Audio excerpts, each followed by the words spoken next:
Hey guys, today's topic's outpatient rehab. So when you've been an inpatient for so long and you've stabilised and the neurologist at the inpatient facility feels like you're ready to not return home but, migrate towards living back at home, maybe by yourself, maybe with your family.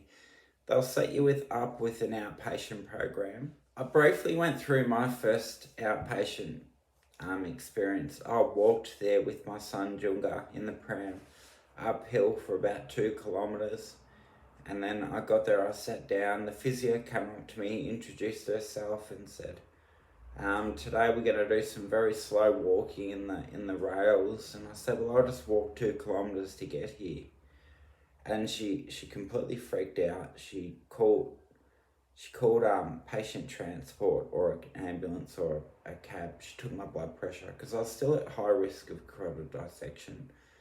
And she never thought that I would attempt to walk that far to get to rehab.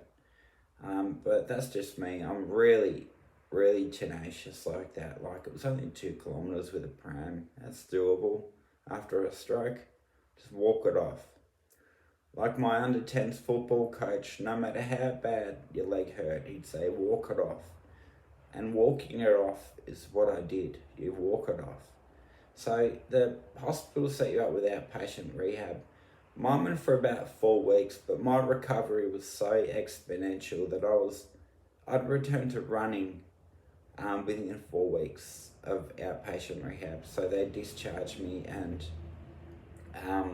I just agreed to do my own rehab, which is daily living, which is, as I've mentioned, constraint-induced therapy. I use my stroke-affected hand for everything that I possibly can.